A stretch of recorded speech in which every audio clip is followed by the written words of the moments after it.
Exam படிக்கிறப்போ நம்ம first syllabus கையில எடுக்கணும். என்ன கொடுத்துருக்காங்க சிலபஸ் பிளஸ் மாடல் கொஸ்டின். இந்த மாடல் கொஸ்டின்ல வந்து என்னென்னலாம் கேட்பாங்கன்னு நீங்களா ஒரு ஓனா கொஸ்டின் ரெடி பண்ணணும். நாங்க லாஸ்ட் டைம் போன வருஷம் என்ன பண்ணோம்னா, நாங்க எல்லாம் வந்து 9-10 மணிக்கு மேல ஒன்னா சேர்ந்து நாங்களே 10 கொஸ்டின் எடுப்போம். 5 பேர், நான் ஒரு 10 கொஸ்டின் எடுத்தேன்னா விக்கி ஒரு 10 கொஸ்டின் எடுப்பான், தியாக 10 கொஸ்டின் எடுப்பான். நாங்க ஒரு 5 பேர் 50 கொஸ்டின் எடுத்து இதுவரை கேட்காத கொஸ்டின் 50 கொஸ்டின் எடுத்து எங்களுக்குள்ள ஷேர் பண்ணி அதை நாங்களே வந்து டிக் பண்ணிப்போம். அந்த மாதிரி கொஸ்டின் தான் நிறைய கொஸ்டின் வந்திருக்கு. படிச்சா மட்டும் தான் முடியும், இல்லைன்னா வாங்குறது ரொம்ப கஷ்டம். ஏன்னா போட்டியான உலகம் ஆயிடுச்சு. கொஸ்டின் நிறைய ப்ரிப்பேர் பண்ணுங்க. அது மாதிரி நிறைய எக்ஸாம் அட்டன் பண்ணுங்க. எஸ்எஸ்சிலையும் போய் அட்டன் பண்ணுங்க, டெல்லி போலீஸ், பிஎஸ்சி எந்த எக்ஸாம் வந்தாலும் அட்டன் பண்ணுங்க.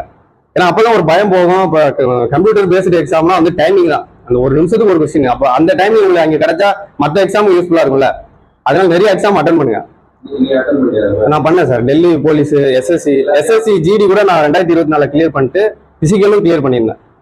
பிசிக்கல் கிளியர் பண்ணிட்டு எனக்கு அங்கே மெடிக்கல் பிளஸ் போலீஸ்லேயும் மெடிக்கல் ரெண்டுல எது போகலாம் அப்படின்னு பார்க்கல. நான் இது போலீஸ், தமிழ்நாடு போலீஸ் போயிட்டேன். நம்ம இதுலேயே சர்வீஸ் பண்ணுவோம் அப்படின்ட்டு. சார் சொன்னாங்க. ஆனா எனக்கு வந்து நான் தமிழ்நாட்டிலே இருந்தா சைக்காலஜி எல்லாம் இங்கிலீஷா இருந்தாலும் உங்களுக்கு அந்த சம்மு ஒண்ணு தானே, அது அட்டன் பண்ணீங்கன்னாவே ஒரு சைக்காலஜி ஸ்ட்ராங் ஆயிருக்கு. மேக்ஸ்ன்றது நம்ம அந்த ஃபார்முலா அப்ளை பண்ணி போடணும். சார் சொல்ற மாதிரி போடுங்க. ரிட்டர்ன் அதிகமா எடுத்துட்டீங்கன்னா பிசிக்கல் ஒரு ஸ்டார் விட்டா கூட நம்ம பாத்துக்கலாம். 68 போட்டீங்கன்னா 88 மார்க் கண்டிப்பா நமக்கு ஏதாவது ஃபயர் இல்ல ஜெயில் வார்டன் ஏதாவது ஒண்ணு கிடைச்சு. பிசிக்கல் வந்து மார்னிங் எந்திரிச்சு போனாவே போகணும் கிரவுண்டுக்கு. அதை ஃபர்ஸ்ட் யாரும் செய்ய மாட்டேங்கிறாங்க. அந்த மனநிலை வரணும்.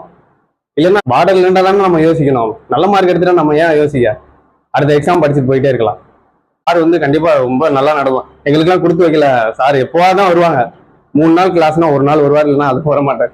நான் முரளி சார் எடுப்பேன். முரளி சாரும் நல்லா எடுப்பாங்க. இருந்தாலும் சார் எடுக்கிறது கொஞ்சம் நல்லா புரியும். இன்டெப்தா ஒரு பாயிண்ட் 4 பாயிண்ட் சொல்லுவாங்க. அதனால நமக்கு ரொம்ப நல்லா யூஸ்ஃபுல்லா இருக்கும். இன்னுமே அந்த நோட்ஸ் இதெல்லாம் நான் வச்சிருக்கேன். அடுத்த லெவல் படிக்கிறதுக்கு ரொம்ப யூஸ்ஃபுல்லா இருக்கும். என்னைக்குமே புக்கு மாறாது, நோட்ஸ் மாறாது. அது ரொம்ப நமக்கு அட்வான்டேஜ். நன்றி சார்.